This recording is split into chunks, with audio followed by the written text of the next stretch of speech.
Hello students, how are you all? Hope you all are safe and healthy. Till now we have done with two chapters, Introduction to Partnership and Valuation of Goodwill. Today I come up with another new chapter.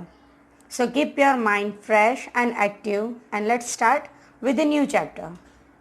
The new chapter is chapter 2, Final Accounts of Partnership Firm. The weightage of this chapter is 11 marks.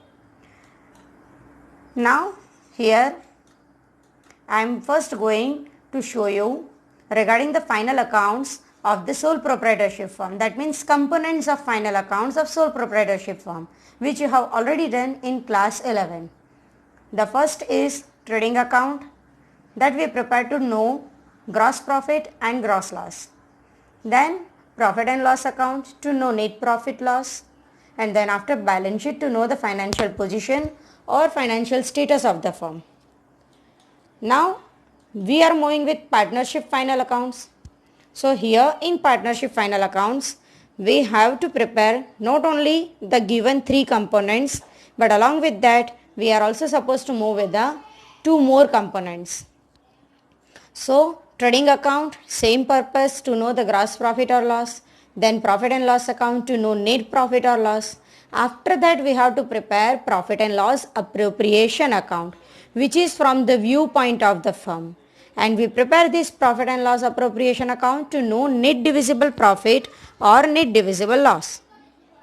After that we prepare either partners capital account if fluctuating capital account method is there, or we prepare partners current account if fixed capital account method is there. This we prepare from the viewpoint of partners, and from this we can get either the closing balance of capital or closing balance of current account.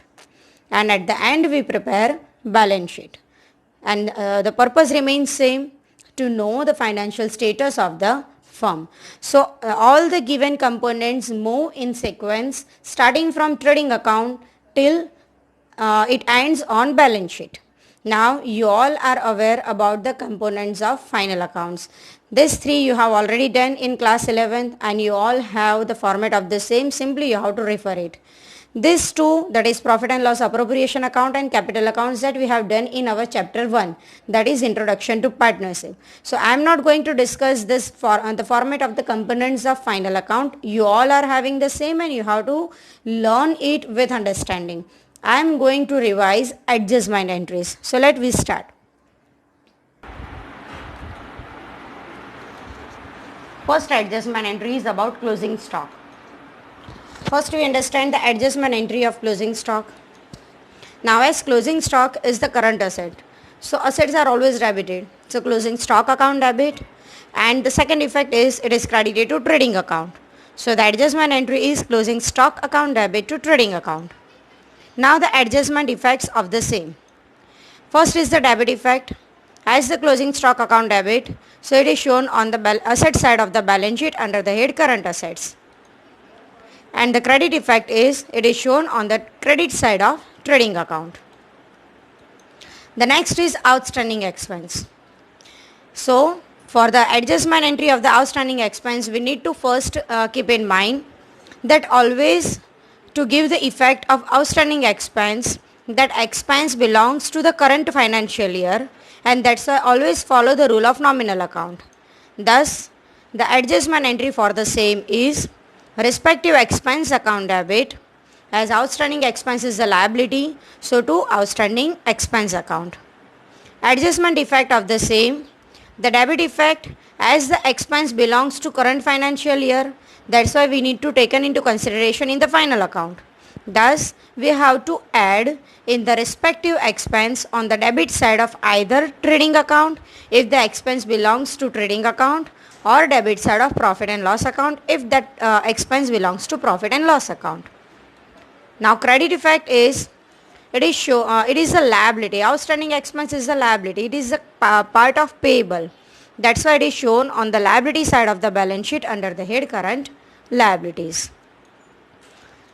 The next point is prepaid expense. Now before we move with the entry, adjustment entry as well as effects, first need to keep in mind when prepaid expense is there, it means the expense which is paid in advance. So that expense does not belong to the current financial year.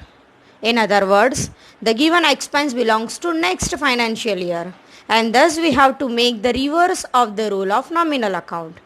And with that, the adjustment entry is, we have to make the reverse of nominal account. So expenses are always debited as per nominal account, but to reverse it, the respective expense account is credited. So debit is the name which is given, that is prepaid expense account debit to respective expense account.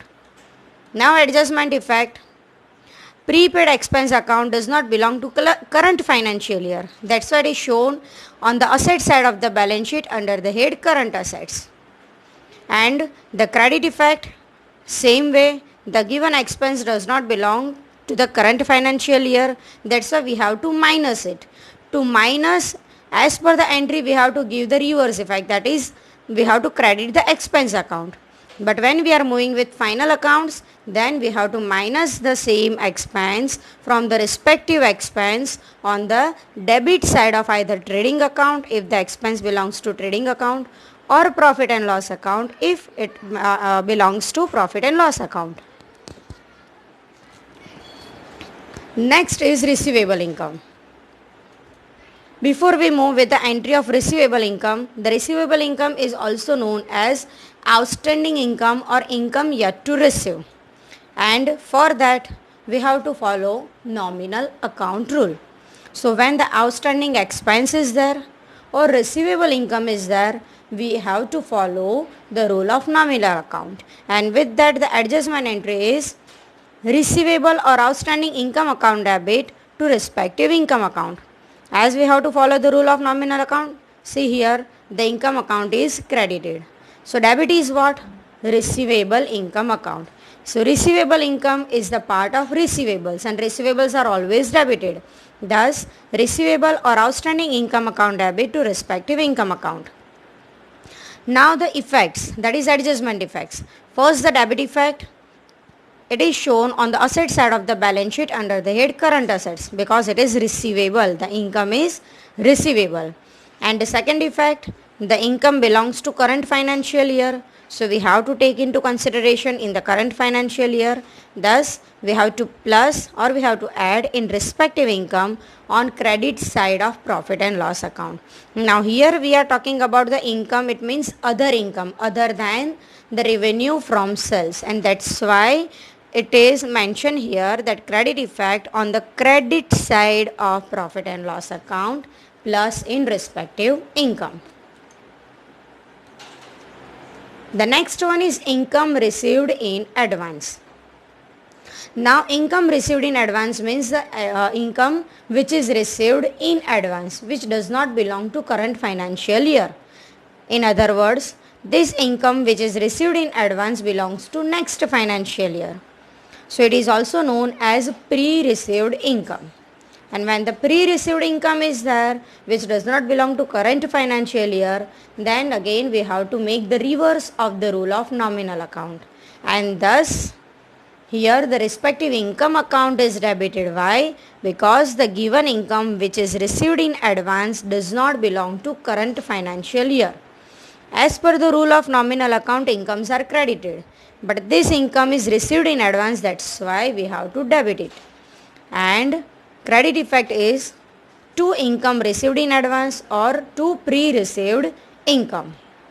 With that, the first debit effect is, as the income does not belong to current financial year, that's why minus from respective income on credit side of profit and loss account. And the other effect is that it is been shown on the liability side of the balance sheet under the head current liabilities. So from second adjustment to fifth adjustment we have done with the outstanding expense, prepaid expense, receivable income and pre-received income. When outstanding expense and receivable income is there, the adjustment related to outstanding expense or receivable income is there, then at that time we have to follow the rule of nominal account. We have to give the respective effect to the expense as well as to the income respectively, and opposite account is the name of the adjustment itself. But when there is prepaid expense or pre-received income are there, then at that time do the reverse of the rule of nominal account, and the opposite account comes to the name of the adjustment itself. Now the next is depreciation on asset. Depreciation is considered as non-cash revenue expense. Why it is considered as non-cash revenue expense? See, when the asset is purchased, then that asset is purchased for the purpose of production. That means it is not purchased for the resale purpose, but it is purchased for the production purpose. And when the assets are utilized for the production purpose, then its value goes down. Slowly and gradually we find or we observe the reduction in the value of asset, and that reduction is known as depreciation. So depreciation is calculated every year. That's why it comes under the head revenue expense, and it is also known as non-cash revenue expense. Why it is non-cash? Because it is internal expense. We are not going to pay anything outside the business, but we are calculating this depreciation so that we can come at the perfect result of the business, that is perfect financial performance of the business. And once the amount is already paid at the time of purchase of an asset, and from that amount certain amount is taken into consideration depreciation on the asset. That's why depreciation is called non-cash revenue expense, for which nothing is paid outside the business. Now adjustment entry. As the depreciation is non-cash revenue expense, so we have to follow the rule of nominal account. Expenses are always debited. That's why depreciation account debit. Now due to depreciation, assets gets reduced. The value of asset gets reduced. Generally asset always carries debit effect. But when there is reduction in the value of asset, in accounts we give the credit effect to the respective asset. So the adjustment entry is depreciation account debit to respective assets account. With that, the adjustment effects: first the debit effect, debit side of profit and loss account under the head other expenses, and the credit effect minus from respective fixed assets on the asset side of the balance sheet. Now the next is bad debts written off. Now what is bad debt? Bad debt is a loss which is occurred when the amount is not recovered from the debtors. So when the bad debt occur, that means it is loss to the business. We have to follow the rule of again nominal account. Expenses and losses are debited. That's why the adjustment entry is bad debt account debit. Now due to bad debt, the amount of debtors gets reduced, and that's why the credit effect is to debtors account, and with that the adjustment entry is bad debt account debit to debtors account. Now adjustment effect: bad debt account is shown on the debit side of profit and loss account plus in the old bad debt. Old bad debt means the bad debt which is mentioned in the trial balance under the head other expenses, and the credit effect is balance sheet asset side minus from debtors. Why? Because now the amount will not be recovered in future from that particular debtors. That's why with that amount the amount of debtors gets reduced, and thus the amount of bad debt is deducted from the amount of debtors. Thus the second effect is balance sheet asset side minus from debtors under the head current assets. The next point is bad debt reserve. Now why do we create bad debt reserve? To adjust the amount, that means the loss occurred due to bad debt. So this bad debt reserve is always provided from the profit and loss account. Why? Because bad debt reserve is the provision, and provision is always provided from profit and loss account. Thus the adjustment entry for this is profit and loss account debit, because the amount is provided from the profit and loss account, and that's why profit gets reduced, thus profit and loss account debit. To bad debt reserve account. Now as per the rule, provisions and reserves always gets credit effect. That's why to bad debt reserve account. But here always understand the adjustment entry. Understand the adjustment effects. The first effect is the debit effect, which is mentioned on debit side of profit and loss account plus in the table of bad debt. What is the table of bad debt that I will show you afterwards? But in short, the first debit effect, as it is provided from profit and loss account, that's why it is added in the table of bad debt. And the second effect is balance sheet asset side. It is deducted from the amount of debtors. Bad debt reserve is always calculated on doubtful debtors. That's why whatever the amount is calculated, with that amount again the balance of debtors gets reduced. That's why the second effect is minus from debtors under the head current assets. Similarly, for the discount reserve on debtors. Now why do we create discount reserve on debtors? So that we can adjust the discount allowed expense with the discount reserve. Same way, bad debt reserve is created to adjust the loss which may occur in future. That is which loss? The loss is bad debt. So to adjust the loss which is occurred in business due to non-recovery from the debtors. Similarly, discount reserve is created to adjust the expense of discount allowed. Now why we allowed the discount to the debtors? So that we can receive the payment as soon as possible, so that business will not suffer any working capital requirement scarcity. And that's why again discount reserve is what? Again it is provision. So provision is always provided from profit and loss account, due to which profit gets reduced. That's why profit and loss account debit. This is provision. So credit effect is to discount reserve on debtors account. And the adjustment effects, first is the debit effect, debit side of profit and loss account plus in the table of discount allowed. I will discuss what is the table of discount allowed. You all are aware, still I will revise it in the next point. So debit side of profit and loss account plus in the table of discount allowed. Why we plus it? Because this discount reserve on debtors is created for next year. Like bad debt reserve is also added because that bad debt reserve was created for the next year. Similarly, discount reserve on debtors is also created for next year. And that's why it is plus in the table of discount allowed under the head sales and distribution expense.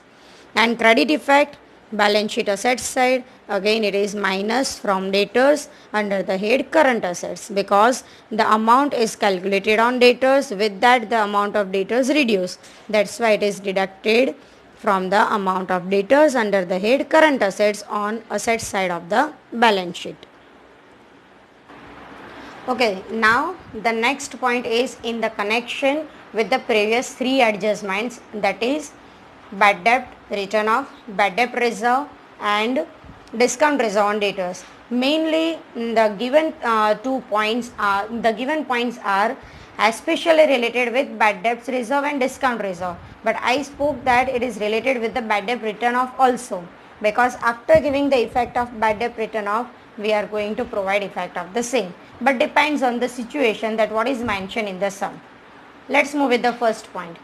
If the bad debt and bad debt reserve are given in the trial balance only. One more point which is also similar like this, but only the heads are different for providing accounting effect, but the treatment remains same. So first point is bad debt and bad debt reserve are given only in trial balance. Second point, discount allowed and discount reserve on debtors are given only in the trial balance. For that, the accounting treatment is the single effect is given in the cases of first point, the bad debt and bad debt reserve. For the bad debt and bad debt reserve, need to draw the table of bad debt and put the values given in the sum and mention the difference mainly in the outer column. That is what single effect. Same way for discount allowed and discount reserve. Follow the same accounting treatment which is just I spoke for the bad debt and bad debt reserve. On debit side of profit and loss account under the head selling and distribution expense. This effect is given under the head other expenses, and effect of discount allowed and discount reserve is given under the head selling and distribution expenses by mentioning the values in the table. So let we go through the table. See here, I have taken extract of profit and loss account to explain the accounting treatment of bad debt and bad debt table and discount allowed table. Very first in the sequence it comes discount allowed table. So here I have mentioned what the discount allowed and discount reserve are given in the trial balance. That means we are not taken into consideration this point. Only the discount allowed and discount reserve on debtors are given in the trial balance and put the value single effect profit and loss account debit side mentioned in the given way. The highlighted point is not supposed to taken into consideration because the situation is what discount allowed and the discount reserve on debtors are given in trial balance. Then here take the value 5000, from that minus the discount reserve on debtors which is given in the trial balance 2000. So in outer column the difference comes to 3000 rupees. Similarly for table of bad debt, this is the table of bad debt. As per the instruction it was mentioned that bad debt and bad debt reserve are given in the trial balance. It means these informations are not given. So highlighted points are not there in the sum, but only bad debt, information of bad debt and information of bad debt reserve are given in trial balance. TB indicates trial balance. So simple, we have to draw the table and we have to put the values. Draw the table means to bad debt plus bad debt adjustment plus bad debt reserve adjustment from the total minus bad debt reserve trial balance. We are supposed to write the table in this way, but we have to provide the values which are given in the sum.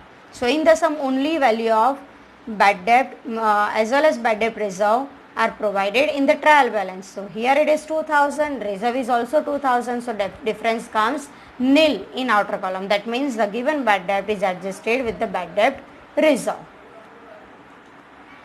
So this is what about the table. In this way we have to move with the table. Now you all have recollected that how to draw the table of bad debt reserve and the table of discount allowed and discount reserve. Going with the next point. Now when the bad debt reserve and or discount reserve, not necessary that both the points must be there in the sum. It may be possible either or points are given in the sum.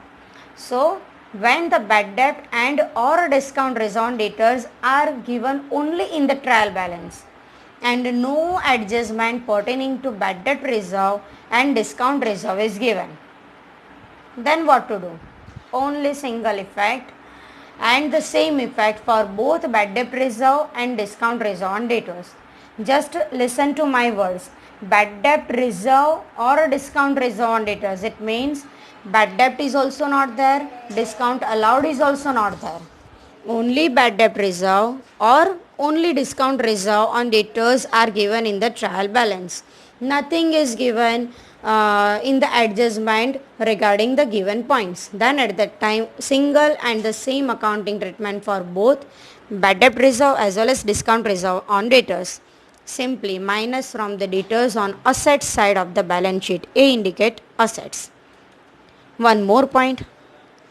When bad debt reserve or discount reserve are given in the trial balance, either or even both are given in the trial balance, but the circumstances may be changed. Sometimes you may be provided with the bad debt and bad debt reserve and you may be given only discount reserve point in the sum. So accordingly you have to utilize your concepts. So when only bad debt reserve or only discount reserve on debtors are given in trial balance and in the adjustment it is mentioned no further bad debt reserve or no further discount reserve is required. This point also carries only one effect and that effect also same for both bad debt reserve as well as discount reserve on debtors. As the reserve is not required, that's why directly it is mentioned on the credit side of profit and loss account. So today we have done total 9 adjustments, and for the adjustment number 8 and 9 few practical points were there, that also I have discussed. Go through the video, listen it carefully, and try to understand it. Thank you.